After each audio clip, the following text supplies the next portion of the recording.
West Denver. Sleep deprived and heavily caffeinated. All right, let's do this then. This is the Jeff and Bill Show. I don't understand why this is an agree with issue. that. They don't always agree, but hey, at least they have coffee. Coffee. And each other. I love you, man. God help us. I want to bless him. We need all the help we can get. Now here's Jeff Hunt and Bill Thorpe.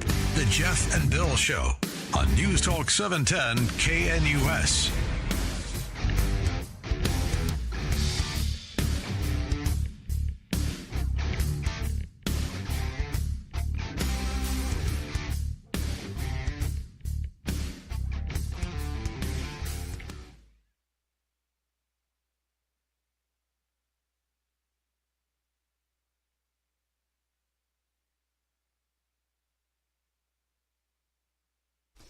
Well, it's 6 a.m. in the Mile High City on this, what are we, Wednesday? Goodness. Yeah, what a it's week. Wednesday all day today, too, which I'm not sure about that one. I had questions about that. Wednesday, September 17th, 2025. Good morning, Denver, Colorado. You've tuned in to the Jeff and Bill Show, News Talk 710 KNUS. I'm your co-host, Jeff Hunt, along with Bill Thorpe, bringing you the freshest insights, hottest takes from the right, left, and center. Got an absolutely fire show today. We're going to be joined here in just a minute by Representative Jeff Crank, the congressman from Congressional District 5, Colorado Springs area. 7 o'clock hour. You may have seen this on the news. It was covered by Libs of TikTok, but a slate of candidates running for school board in Elizabeth, Colorado, had their signs destroyed, sprayed with Nazi swastikas. In Elizabeth. Right. In Elizabeth. Very far out there, rural What? Elizabeth. Yeah, That's someone just made a weird. concerted effort to get out there. They cut barbed wire fencing to get to some of these, which creates some safety issues Someone's for... not a farmer or rancher because you can... There's a way to get her through the barbed wire. Oh, well. Oh, well, Size people. sometimes matters, too. Yeah, that's true. But also, if you come prepared, maybe from younger adventures on farmland, if you come prepared, heavy blankets can work real well if you need to get Correct. over, around, through. Yeah, just saying. Or at least so I have heard, Mom. Yes, so I have heard. We'll go with that story. We're going to talk with the slate of candidates who are facing that type of intimidation from the left. And in light of a week ago today, the assassination of Charlie Kirk, does it seem like the left is at any interest in toning down the rhetoric or the violence? Doesn't seem to be the case. We'll be talking with Nicole, Mary, and David in the 7 o'clock hour. Rose Puglisi joins us in the 8 o'clock hour. She's freed up a little bit of her time. Yeah, she has. This was a difficult one when I heard that she's stepping away. There's, it hurts me when we lose some of the good ones. Some of the ones that have character. Rose and I don't agree on everything, but I do agree that she's a good person. And it hurts me when we lose good people out of the legislature. I don't care if I agree or disagree with you, because at the end of the day, I am confident you are going to make a good decision. We can disagree on the decision. That's fine. But we're losing a good one on this, and she's stepping away, and she's doing it for the right reasons. I support her for doing it. Yeah, I do too. I get it. 100%. Yeah, it's the right choice for her, but damn, it's hard. Rose is going to join us 8 o'clock hour. Then Heather Galeen, Director of Marketing and Communication with South Metro Denver Chamber. So, full show. People coming by the studios. Members of Congress giving us a call. And speaking of that, let's go straight to the phone lines. Yeah. He is joining us now on the VIP line. Mr. Jeff Crank, good morning, Congressman. Thank you for the time. Speaking of people that don't agree with me, hey, how are you? Jeff and Bill, good morning. How are you guys? Nice to hear from you. Glad to have you with us. Letter yesterday to Jared Polis sent by you and by Congresswoman Lauren Boebert and Gabe Evans as well. You got some concerns about the crime issues we're facing in Colorado. Tell us about the letter you sent to the governor. Well, sure. Again, thanks for having me, guys. Yeah, look, I mean, everybody except Jared Polis knows the dirty little secret in Colorado, which is crime has increased. People feel less safe. And the reason for that is the terrible laws that we're passing in the General Assembly. I mean, these soft on crime laws that reduce sentencing and, allow people to carry, drugs, as long as it's quote unquote for personal use, no matter kind of what the drug is. All of these things have been contributing to crime and the increase in crime. And, Coloradans feel unsafe about it. And I don't know why the governor doesn't get that, doesn't understand it, but we thought we'd help him along by sending him that letter. Well, God forbid a Democrat elected official would ever say, I got that thing wrong. Maybe I could go back and fix it. But I think that's the real reason why. So what I love about this letter, and I've retweeted it, it's at Gabe Evans' his X account. I know Jeff Crank's retweeted it as well. Here's what I love about the letter. You guys put together a list of the exact laws that have been passed the last few years that have put our state in this problem that we're facing. This isn't ethereal. It's not, oh, goodness, Governor, could you do something about the bad guys out on the streets? You create one by one the laws that have been passed by the General Assembly, signed by this governor, that have put our state in the position it's currently in. I'll read some of them. One of the big ones, House Bill 1034, which allows for the rapid release of potential dangers to Colorado communities if they are found by a court to not be competent to stand trial. This is one of the big ones. And it was passed in a bipartisan fashion. And I've talked to Rose about this. I've talked to Republicans. And they admit this one they got wrong. And they want to change it, but you don't see that coming from the Democrats yet. What is it from your perspective, Congressman Jeff Crank, that is getting in the way? You have a list. You know exactly what needs to be done. Why won't Jared Polis take this on? Call a special session. Well, yeah, I mean, I think it is just, it's nothing more than arrogance. I mean, I think you got it right. It's this unwillingness to just admit that, hey, maybe the idea we had wasn't the greatest. And I think we've seen that from Jared Polis, whether it's the immigration issue, right? And he continues to say, well, we're not a sanctuary city or a sanctuary state after he passed these laws that made us that, right? And so it's just kind of this arrogance to kind of march forward. And the governor has blamed everyone else for the problems and the ills of Colorado, but I think the people of Colorado see through that and they blame Jared Polis. We saw that he blamed the whole special session and everything that they had to do on Congress. It's all the federal government's fault. It's not their spending in their mind. It's not the fact that they've accelerated spending. So you see this with Jared Polis. And on the crime issue, it's definitely the case. I mean, we talked about eliminating, cash bail for so many offenses. These guys are radicals. There's radicals in the legislature. The governor is unwilling to tell them no. So, they pass these crazy laws and the governor won't say, no, I'm just going to veto that. And that's a little too crazy. And that's catching up with Colorado, and we're seeing it have an impact in crime. That's Representative Jeff Crank. He represents the Colorado Springs area in Congress. Congressman, I want to pivot here to some of the national issues. We're a week removed from the assassination of a good friend of both yours and mine and the American people. That was Charlie Kirk. And that day, I've talked with Congresswoman Lauren Boebert about that. She goes down, tries to get some prayer going, and gets shouted down there.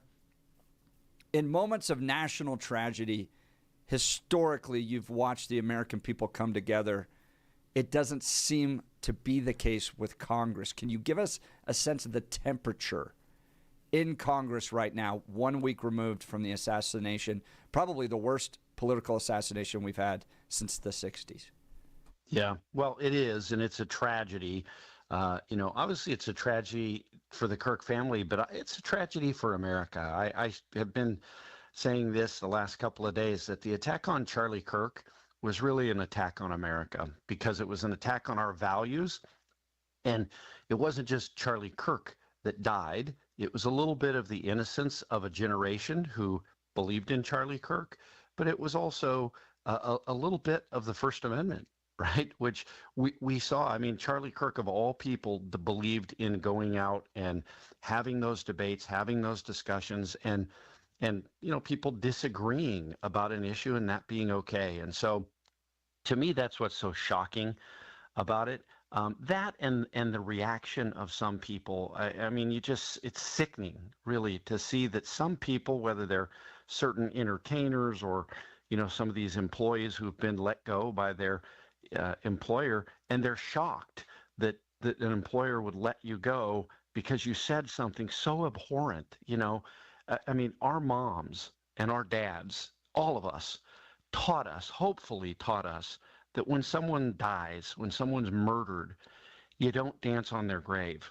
You don't say bad things about them. Just keep your mouth shut if you've got bad things to say. And so it's really sad to see kind of the coarseness of our society. But I hope that out of that, maybe we can rise. We know that, and you kind of mentioned this, right? September 11th, when that happened, we all came together after that attack on America. I believe this is a similar sort of attack. I mean, obviously, we didn't have 3,000 people who were killed, but it's an attack on our values. And I just hope Americans see that, rally around it. And here in Congress, I mean, certainly we had a vigil the other night, 2 nights ago. We had a vigil. I was there. Lauren was there, and several other members. There were certainly some Democrats that came, and I give them credit for doing that. And I certainly believe that I'd have the courage, if this were someone on the left who had been assassinated, that I'd have the courage to show up and do that. I certainly have condemned it. And I thought back to the time when Robert Deere down in Colorado Springs, I was on the radio at the time, and he shot up the Planned Parenthood clinic there. He's a pro-life kook. He's a nut who went and did violence on people because he disagreed politically with an issue. And I immediately condemned that. We'll always condemn it.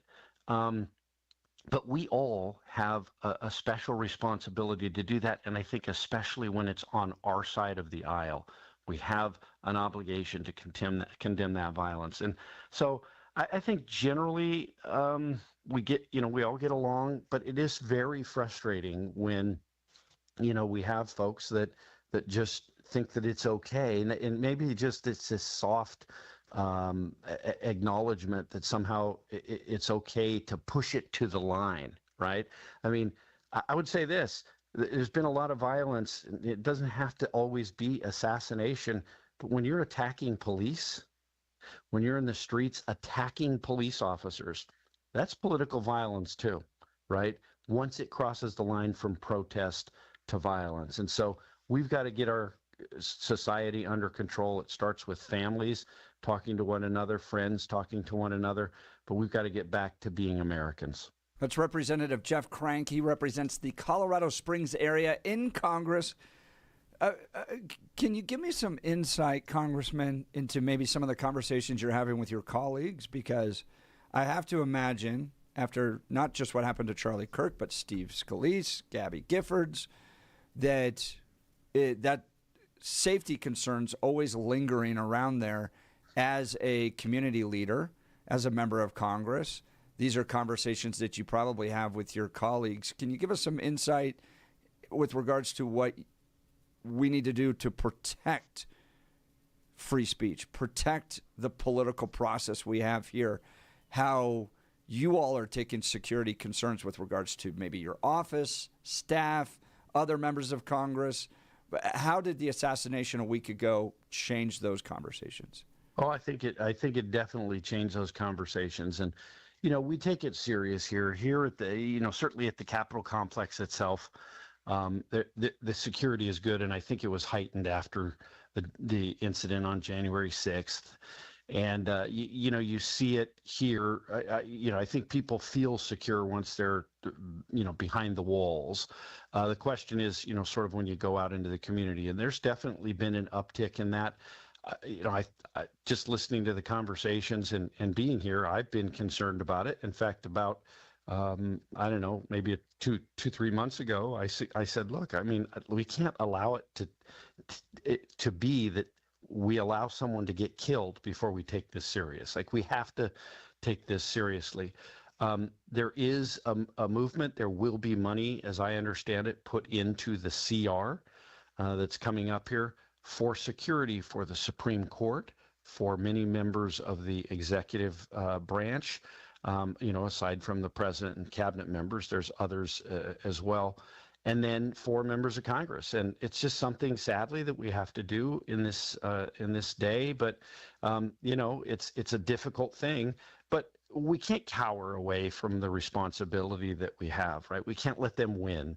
The worst thing that would happen after the death of Charlie Kirk would be for all of us to say, well, we're just too afraid to speak our minds. I mean, then it wouldn't just be Charlie Kirk who died. It would be our country. It would be the First Amendment. So we can't do that. We have to march on. And I think that's true of leaders and elected officials. We have to just go out there and be bold and continue to do our jobs. And it's on both sides of the aisle. We have to have those debates and discussions.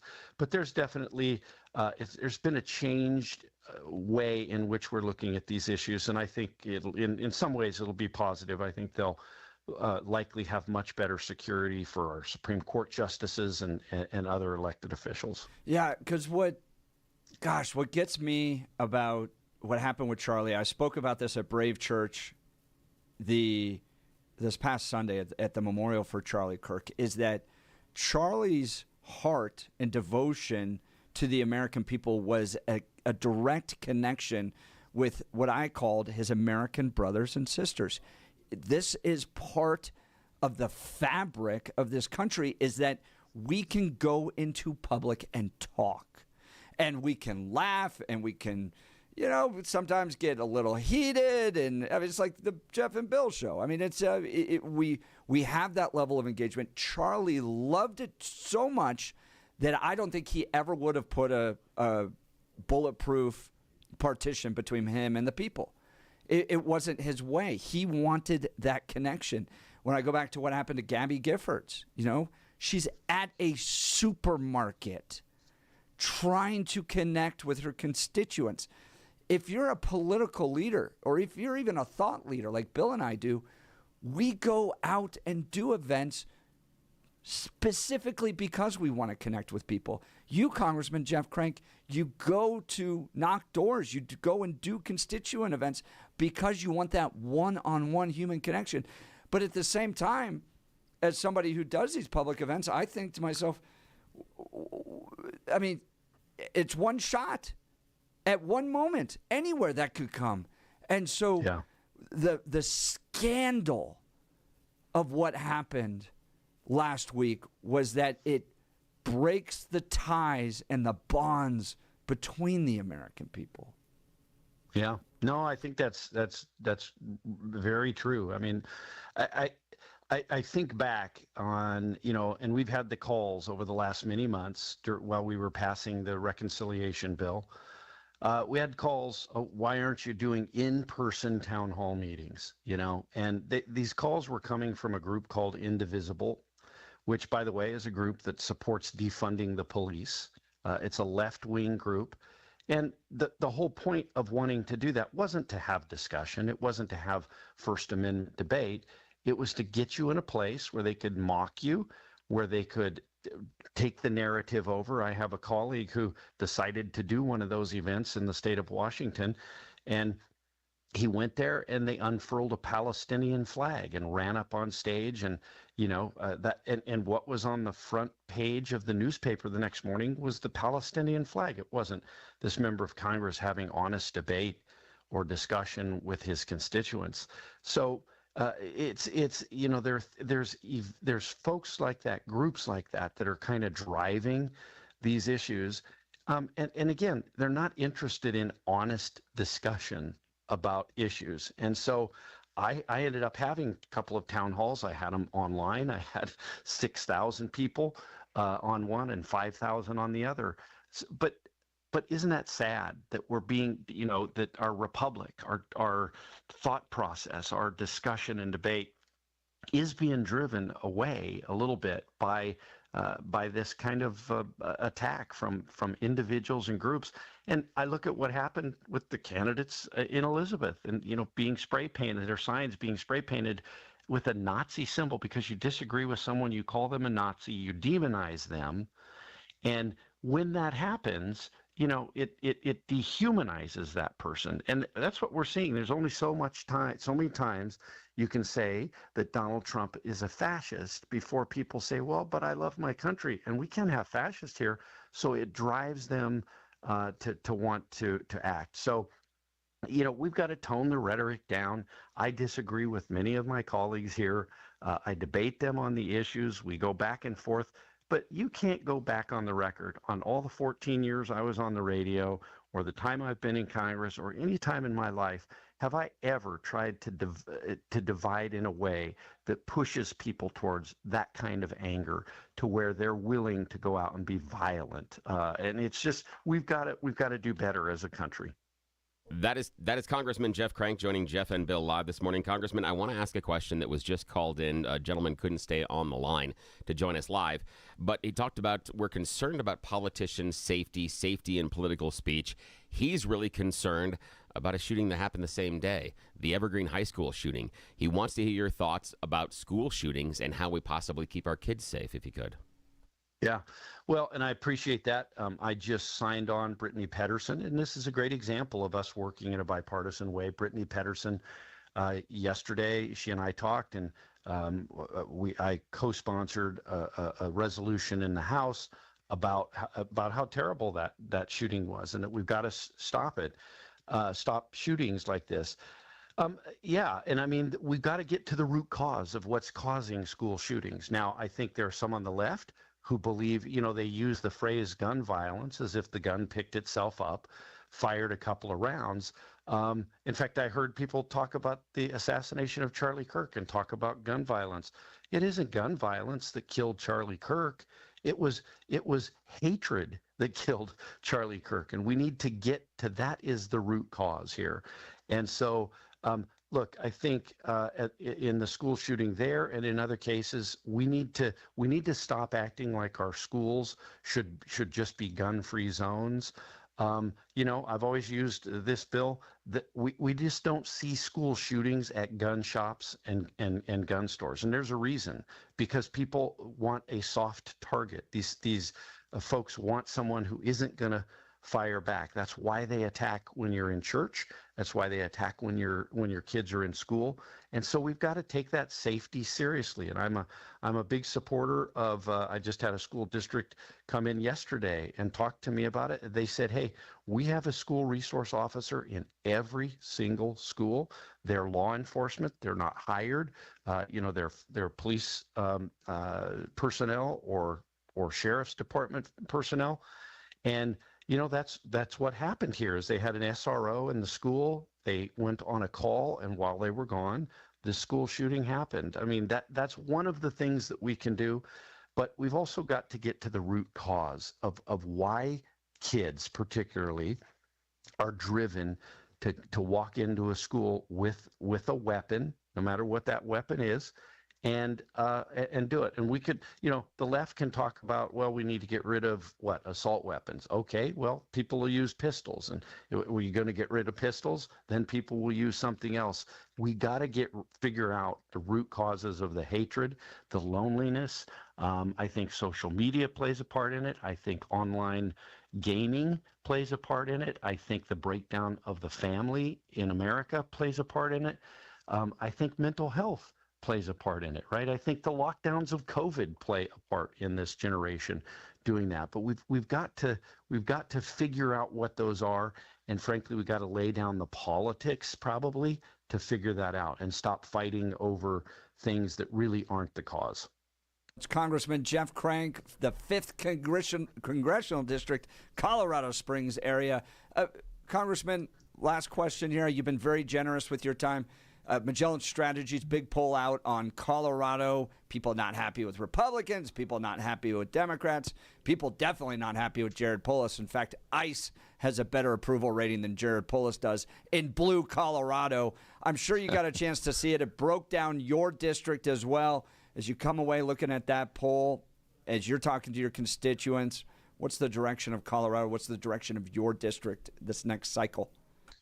Sure. Well, I mean, I think what that poll and other polls say is that one, we still have problems we need to work on. Certainly, people are still concerned about the cost of living, right? And how difficult it is, and particularly in the area of housing. And what can we do to get the cost of housing down in Colorado and across the country? And so there's still a lot that we need to work on. But I think the positive things for Republicans in that poll.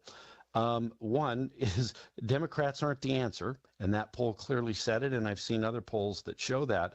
The Democrats really don't have ideas other than they hate Donald Trump, and that they will let you know that they oppose anything that Donald Trump is for. And so, whether it's the the ICE removals or anything like that, they're going to fight against that stuff. So what I think we've got to continue to do is get the word out. We need to stop just saying things like, oh, the one big beautiful bill, but we need to talk about the individual components that were in that bill. I did a ride along the other day with police, and before we went out into the patrol, we sat around a table, and they had their briefing, and I talked to them, and I said, did you guys know that we passed no tax on overtime? And some of them knew, some of them didn't. And one of them said, well, when does that start? And I said, well, it started in January. And he was so excited to know, because police officers, our firefighters, our first responders, and many others get paid by overtime. So we need to talk about the individual things that we did in that bill that are going to really pay dividends. And I think if we do, we will do just fine in the election. And I think that's certainly true in my district. I think that's true for Gabe Evans in the difficult district that he's in as well. So we just got to get the word out on the good things that we did. It wasn't a perfect bill, but overall it was good. And then we have to draw the contrast. People who voted against that.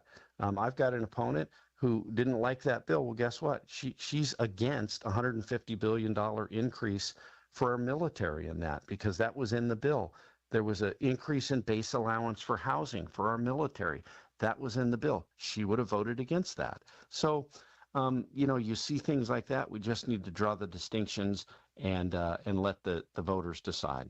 That's Congressman Jeff Crank, the Colorado Springs area, representing them in Congress in Washington, D.C. I know you're working hard as well to try to maintain Space Command here in Colorado. You got the whole Colorado contingency working on that, and we sure appreciate it. Congressman Jeff Crank, thank you for the time this morning. Yes, thanks a lot. Hey, listen.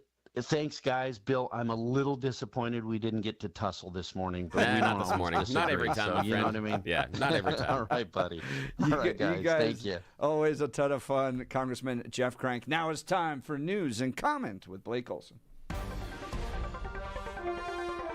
Blake Olson. Blake Olson, news and comment.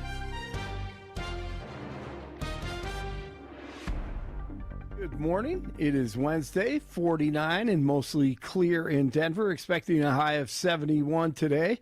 This portion of the news sponsored by Pastor Camp Heating and Air Conditioning at 303-777-1234 to learn more about special savings opportunities on Lennox equipment.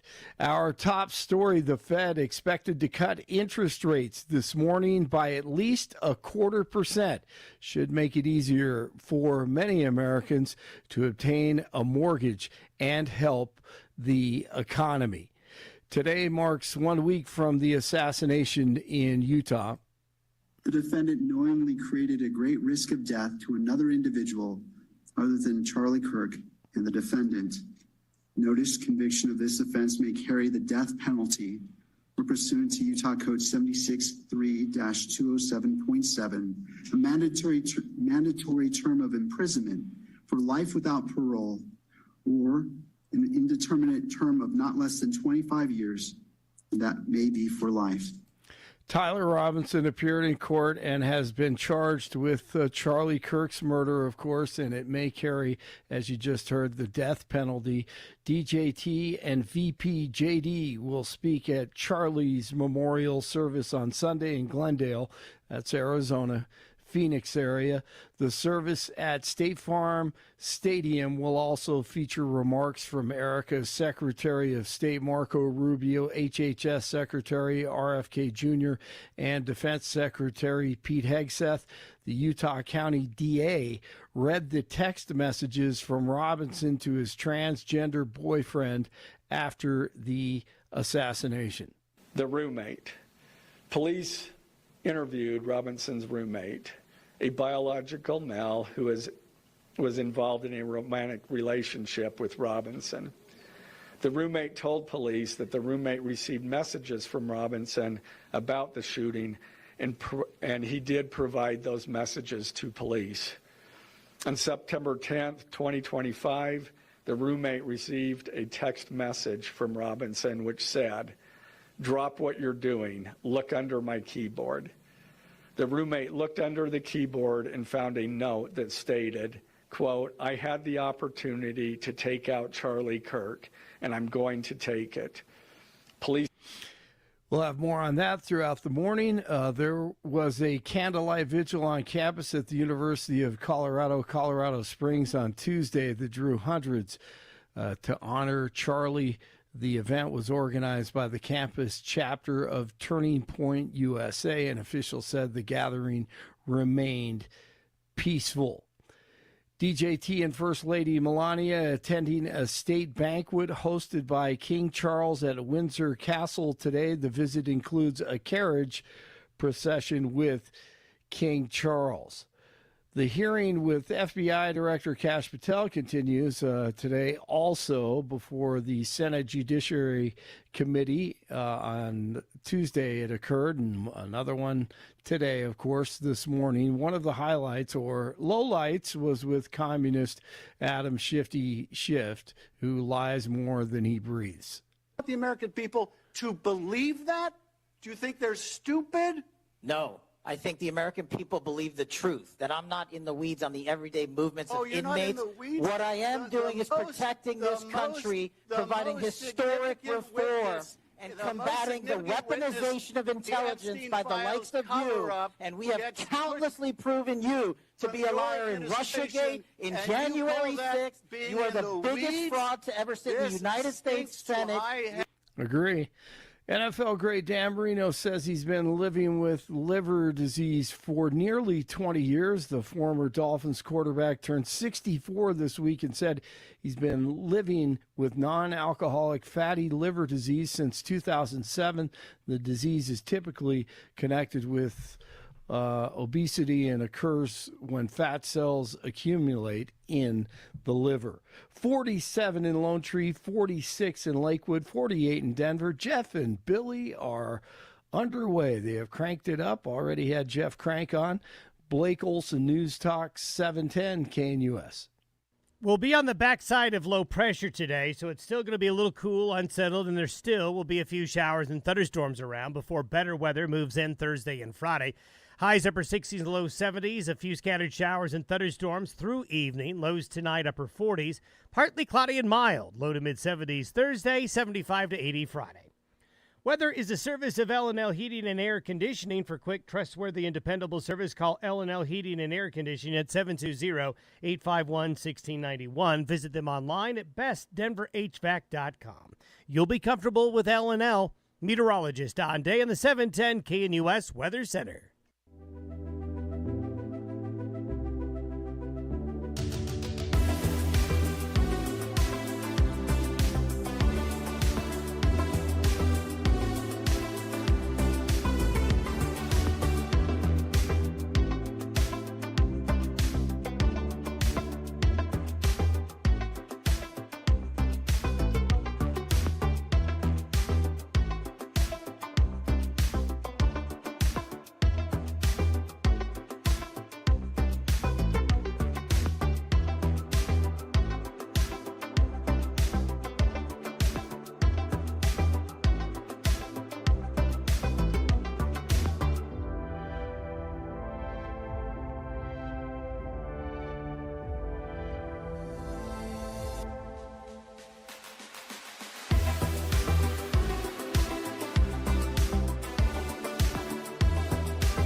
to the Jeff and Bill Show. Great conversation with Representative Jeff Crank. He, along with Lauren Boebert and Gabe Evans, have put together a list of the exact bills that have put our state's safety into jeopardy.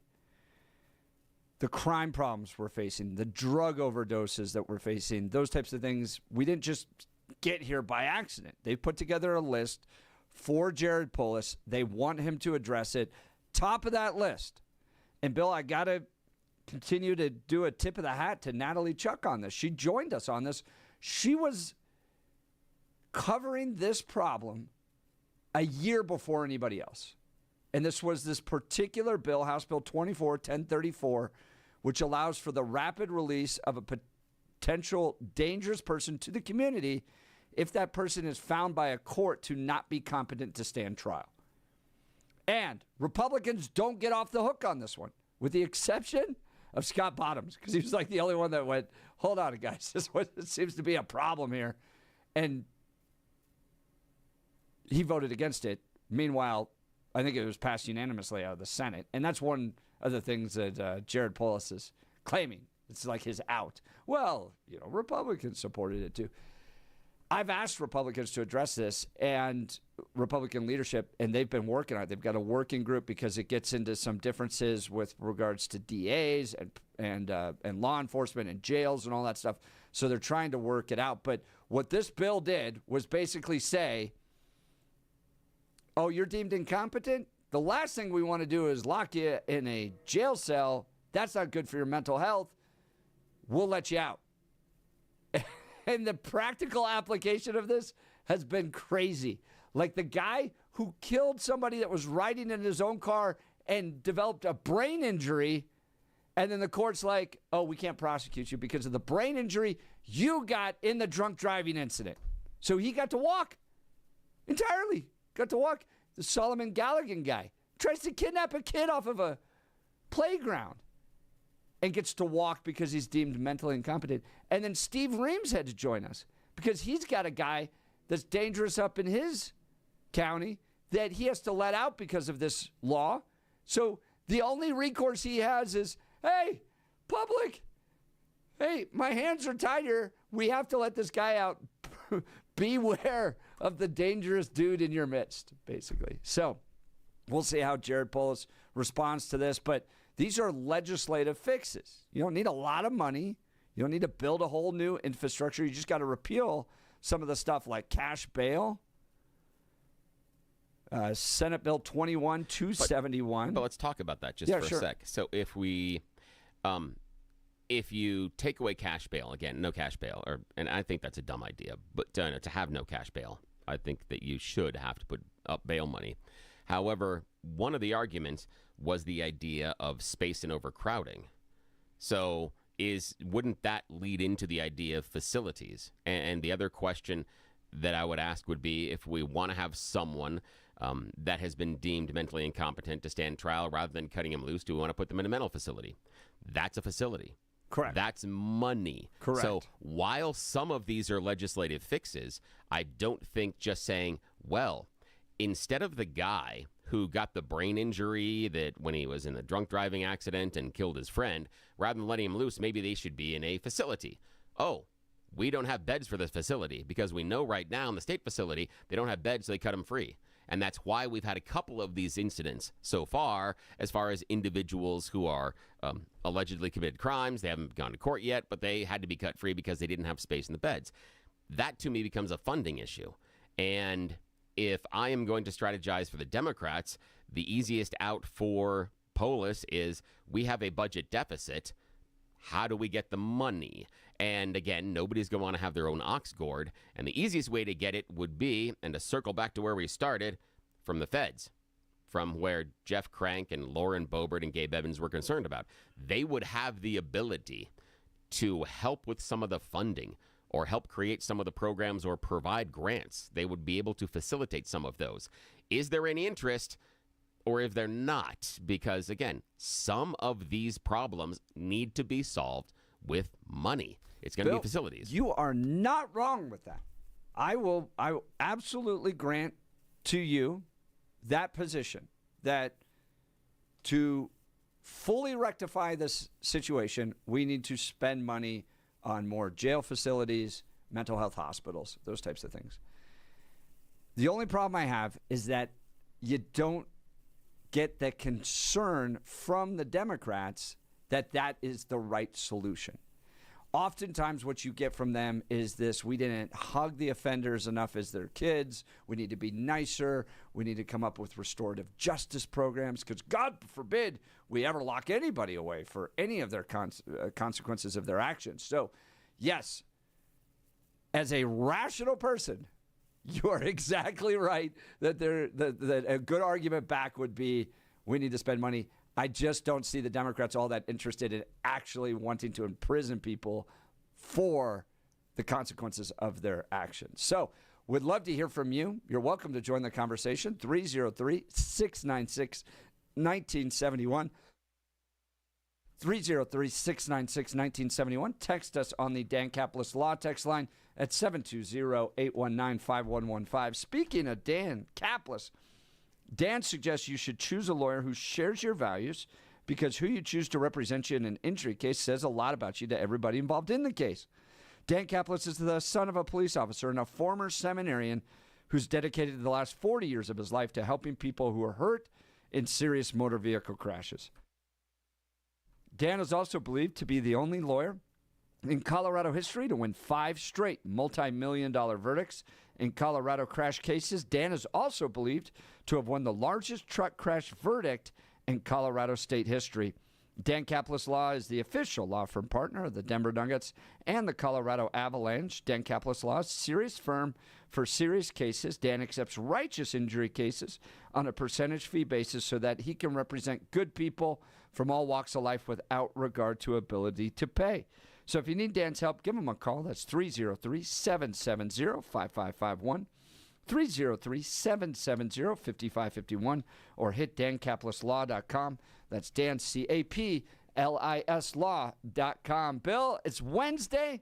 Let's give the people what they really need this hour, which is you choose the news. Alrighty, yes, it is that time of the morning where we get to make questionable decisions. It is America's favorite fake radio news game show. You choose the news. I've spent moments this morning scouring the interwebs for very weird stories about us humans and giving them even more ridiculous headlines so that we can play this fake radio news game show. And there's a surprise theme to this one because sometimes you have a creative challenge in front of you and you rise to the occasion.